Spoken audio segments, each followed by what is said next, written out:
Chào mừng các bạn đến với MMA Talk Hub 2023 buổi thứ ba. Mình là Minh Nguyễn, nhà sáng lập của Lava Digital Group, là đối tác của Spotify tại Việt Nam. Hôm nay tại trường quay của chúng ta, chương trình có mời anh Long đến từ bộ phận Retail Marketing của P&J, công ty vàng bạc David Phú Nhuận. Chào cả nhà, mình là Phi Long, mình là một người có đam mê đặc biệt với ngành bán lẻ và cũng đã trải qua nhiều ngành hàng từ những công ty đa quốc gia như là câu chuyện của Lazada, câu chuyện của Sendo Group, và đến những câu chuyện công ty của Việt Nam như câu chuyện của Pharmacity và câu chuyện của P&J. Thì hôm nay rất là vui khi được giao lưu cùng với tất cả các vị khán thính giả của chương trình MMA Talk Hub mùa này. Và hy vọng là với những cái trải nghiệm, những cái chia sẻ của Long sẽ giúp cho câu chuyện mọi người hiểu hơn về câu chuyện của ngành bán lẻ nói chung và công tác của người làm marketing trong ngành bán lẻ nói riêng.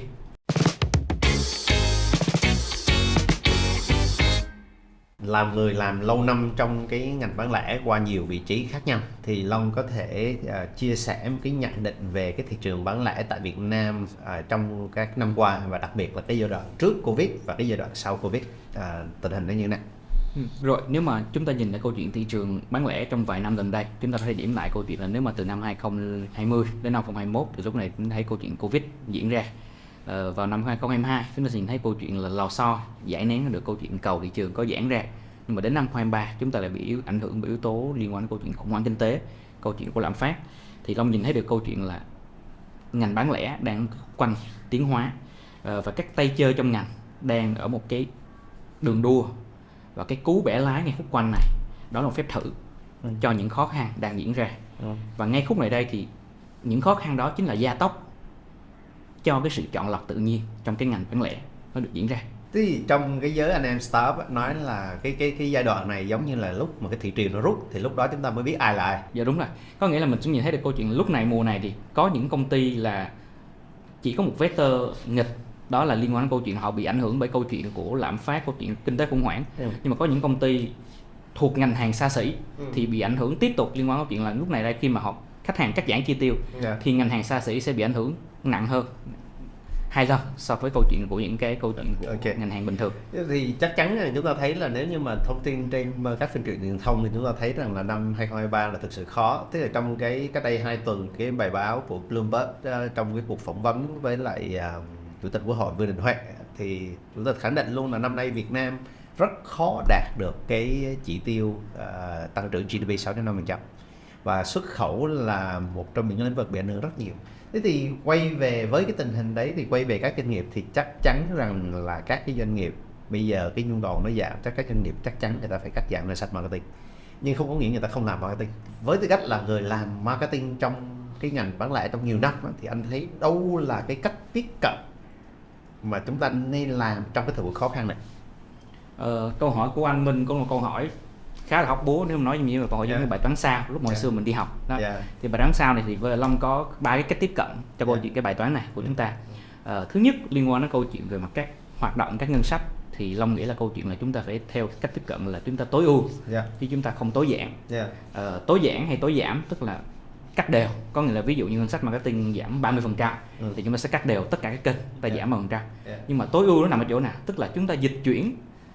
những nguồn ngân sách nào từ nơi chưa tối ưu, chúng ta chuyển qua câu chuyện của những nguồn ngân sách câu chuyện nó tối ưu, và chúng ta loại bỏ các yếu tố tối ưu cục bộ, chuyển qua câu chuyện là tối ưu toàn cục, để lúc này chúng ta giữ cho câu chuyện bức tranh về mặt câu chuyện là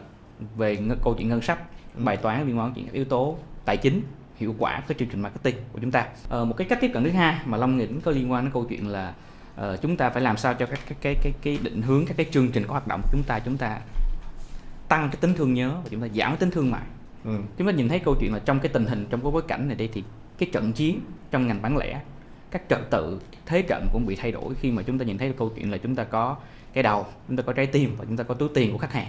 Lúc này đây cuộc chiến giữa câu chuyện giữa MyShare, HeartShare và WalletShare cũng phải được sắp xếp lại để mà chúng ta cân bằng được các yếu tố, không mọi thứ gì đó liên quan đến câu chuyện nếu chúng ta cứ chăm hăm vào câu chuyện túi tiền của khách thì ngày hôm nay túi tiền của khách đã bị co lại, bị siết lại rồi, thì lúc này đây chúng ta vẫn còn có cái đầu của khách hàng và trái tim của khách để chúng ta chiếm lấy. Như vậy nếu như mà nói theo ngôn ngữ của gọi là customer experience, trải nghiệm khách hàng, thì đây là một cái thứ mà chúng ta lúc mà chúng ta có cái trải nghiệm của khách hàng nó có giá trị hơn bao giờ hết, đúng không? Tức là chúng ta không phải chỉ cứ phải là khuyến mãi rồi làm sao cho nó đủ hấp dẫn, mà chúng ta phải đưa ra được những cái gọi là offer hay là những cái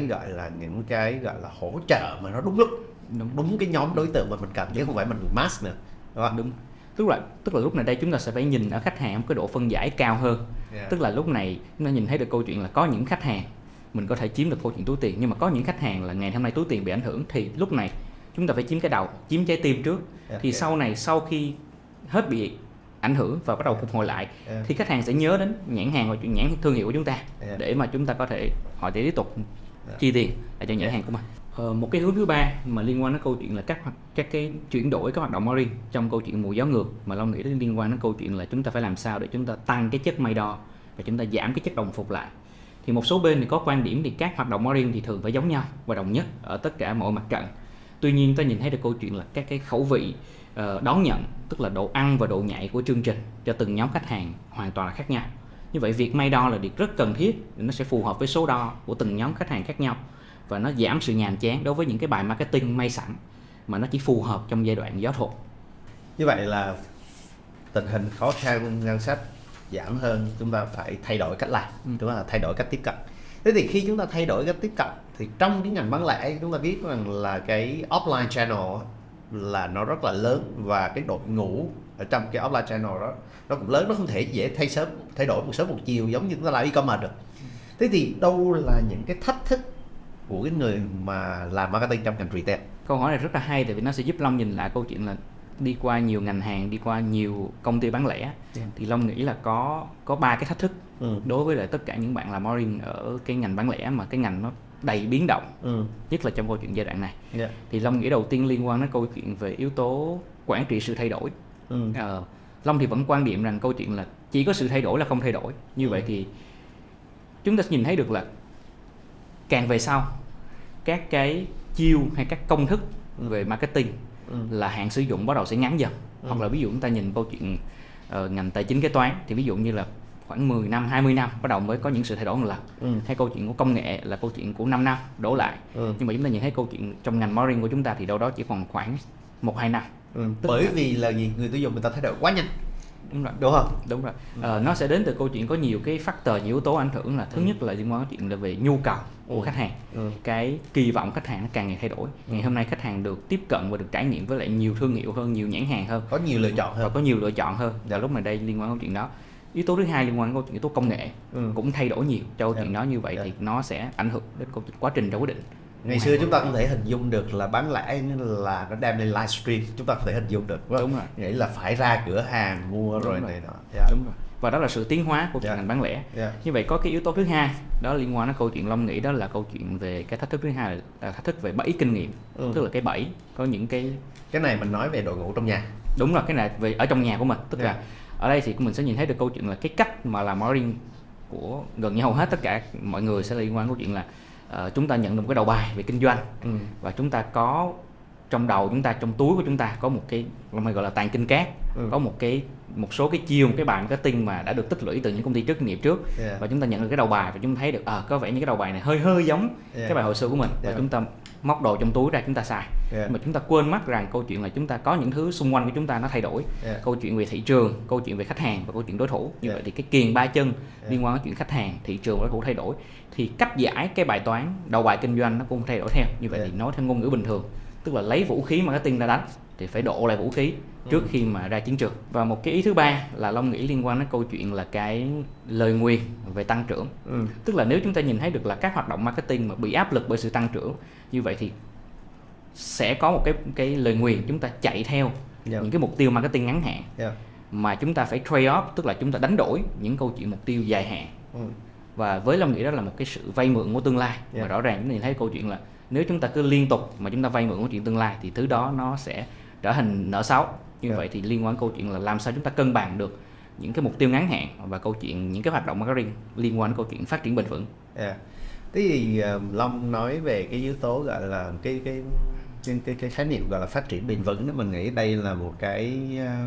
sự thay đổi rất lớn trong cái mindset của cái người làm business hiện nay, và đặc biệt là cái điều đó nó phản ảnh xuống dưới marketing. Thế thì chắc chắn rằng là chúng ta thấy rằng là cổ đông bất cứ công ty nào người ta cũng muốn là phải tăng trưởng và tăng trưởng, đúng không? Nhưng mà nếu như chúng ta sẽ phải xác định rằng là không phải thị trường lúc nào cũng tăng trưởng, đúng không? Thế thì cái chuyện mà phát triển bền vững là một trong những cái lĩnh vực mà mình nghĩ rằng là các cái doanh nghiệp trong những cái thời buổi khó khăn như thế này nên suy nghĩ lại để mà hướng cái đội ngũ marketing sang về cái vấn đề nó bền vững hơn, dài hạn hơn. Thế thì ở P&J cái phát triển bền vững, tăng trưởng bền vững đó nó được triển khai như thế nào?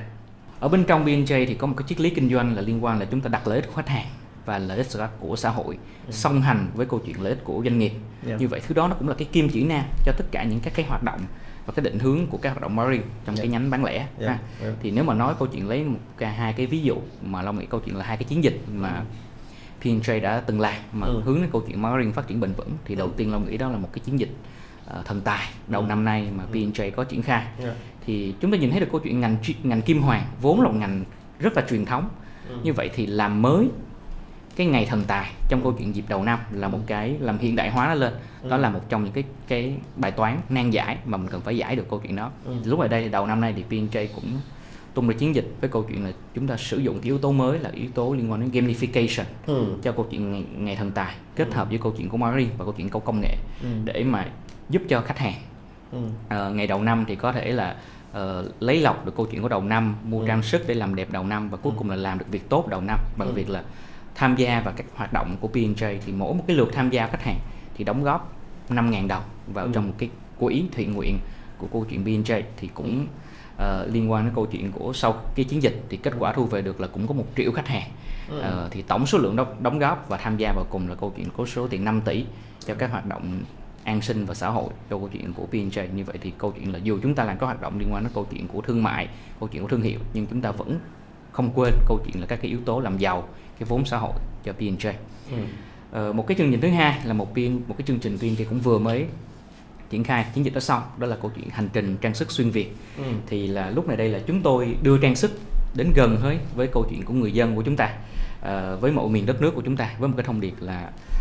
rạng rỡ vẻ đẹp đời thường. Thì khi mà chuyến xe trang sức của P&J đi đến đâu thì chúng tôi cũng có đều đồng hành với địa phương để gửi gắm tất cả những cái phần quà, những cái phần học bổng đến cho những cái em học sinh có thiếu điều kiện và câu chuyện có hoàn cảnh khó khăn. Thì lúc này đây cũng để lại câu chuyện cái dấu ấn của P&J cho câu chuyện của người dân ở đó. Thì Long nhìn thấy được câu chuyện là ngày nay câu chuyện yếu tố phát triển bền vững thì nó gần như nó sẽ phải là một trong những trụ cột quan trọng trong các cái chiến lược marketing mà nếu chúng ta đặt cái câu chuyện là chiến lược liên quan đến chuyện dài hạn của chúng ta. Rồi, thế thì trong trên báo gần đây thì mình thấy rằng là P&J cũng vừa mới nằm trong cái danh sách là giải thưởng quốc tế về sáng kiến tiếp thị bán lẻ của năm của cái tạp chí Retail Asia bình chọn. Thế thì đâu là những cái chương trình gì nó đã đóng góp giúp cho P&J được bình chọn trong cái giải thưởng này? Để có được giải thưởng này thì chúng tôi đều hướng câu chuyện cái góc nhìn của chúng tôi về khách hàng, có nghĩa là liên quan câu chuyện là chúng tôi lấy cái cảm hứng từ chính nhu cầu khách hàng để khởi tạo lên những cái nguồn sáng tạo mới trong tất cả những cái hoạt động marketing của bán lẻ. Và cũng có một yếu tố liên quan đến câu chuyện là môi trường làm việc của P&J là một môi trường thúc đẩy cái sự đổi mới sáng tạo. Cho nên lúc này nó sẽ giúp cho liên quan đến câu chuyện là P&J sẽ luôn đặt những câu hỏi là quý này có gì mới về hoạt động marketing, tháng này có gì mới về hoạt động marketing, tuần này có gì mới liên quan gì. Và nó cũng đòi hỏi câu chuyện là tất cả những cái hoạt động, các chương trình qua mỗi năm nó đều phải có những sự cải tiến, những sự đổi mới, những sự F5. Và thật ra chúng ta nhìn thấy câu chuyện sự ghi nhận về mặt giải thưởng, đó là câu chuyện những thứ Long nghĩ là nó ở trên sân khấu, nhưng mà chúng ta nhìn thấy được câu chuyện đằng sau cái cánh gà. Đó là cái sự chuyển hóa về nội lực retail marketing của trong P&J này. Và nó không dễ dàng. Nếu mà Long ví dụ như một cái người tập thể dục đi, đúng không? Bạn muốn đẹp thì bạn phải chấp nhận có những sự mỏi cơ, những sự nhức người, những sự mệt mỏi, những sự đau đớn. Đó, để mà chúng ta có thể đẹp hơn và câu chuyện đó hơn. Như vậy có những sự chuyển hóa từ bên trong như vậy.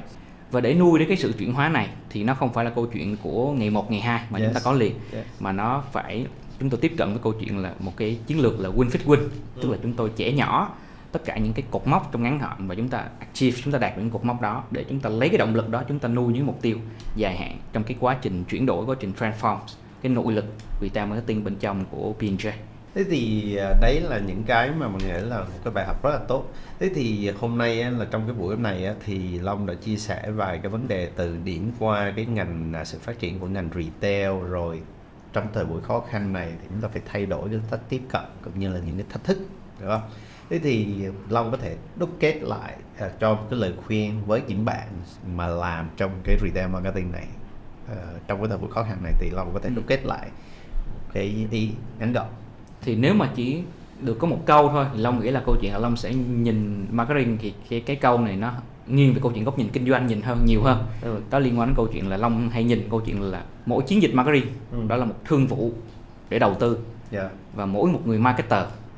sẽ là một nghệ sĩ đầu tư trong cái chiến dịch đó. Và như vậy thì Long hy vọng là một cái câu tổng kết ngắn gọn vậy thôi, nó sẽ hy vọng giúp cho khán giả của MA Talk Hub hiểu thêm về cuộc sống của những người làm marketer giống như tôi trong câu chuyện ngành bán lẻ. Cái phần mà mỗi chiến dịch marketing là một thương vụ đầu tư là cái đó rõ, bởi vì thường làm trong chiến dịch marketing chúng ta tính ROI rõ. Nhưng mà cái vế sau đó là mỗi người marketer là một nghệ sĩ, là đây là một khái niệm mới, bởi vì chúng ta không có đề cập tới những người mà thực thi những cái chiến dịch đấy, và người ta rất là optimal. Bây giờ và cái sự thành bại của một cái chiến dịch đó, cái ROI nó có tốt hay không á, là nó do cái người marketing, cái người nghệ sĩ này người ta thực hiện nó như thế nào. Đây là mình nghĩ là một cái ý tưởng mới. Như vậy thì tại sao lại phải gọi là người nghệ sĩ? Là tại vì bản chất Long nghĩ là đối với những người làm marketing là Long nghĩ là một bộ môn nghệ thuật. Tại vì nó nghệ thuật, nó đòi hỏi câu chuyện sự uyển chuyển, có nhiều yếu tố ở trong đó. Nhưng mà bởi vì chúng ta nhìn thấy câu chuyện là ngày hôm nay chúng ta nhìn thấy câu chuyện là có một bên, ví dụ chúng ta so sánh đi, một bên có quân đông, ngựa mạnh, lương thảo nhiều, đấu với một bên câu chuyện chúng ta không có nhiều phần liên quan đến chuyện ngân sách, nhưng mà chúng ta nhìn thấy được là cái độ sắc sảo trong việc chúng ta lên kế hoạch, độ HD hay độ phân giải cao, chúng ta nhìn khách hàng, nó gần như nó sẽ là yếu tố quyết định giữa câu chuyện là chúng ta có thành hay bại trong một chiến dịch. Như vậy thì cái người làm marketer đó phải là một người nghệ sĩ, họ phải có một cái góc nhìn đủ sắc bén, đủ độ phân giải HD để nó nhìn được khách hàng của chúng ta đang ở đâu và chúng ta triển khai những chiến dịch đó. Tuyệt vời. Đây chương trình của chúng ta đến đây là kết thúc, thì xin hẹn lại các bạn vào chiều sau. Cảm ơn tất cả các bạn rất nhiều. Long hy vọng là sẽ có nhiều thời gian hoặc là có những dịp sau có thể chia sẻ hơn nhiều về các cái câu chuyện và những trải nghiệm câu chuyện nghề của bản thân mình cho tất cả các bạn. Cảm ơn tất cả các bạn rất nhiều.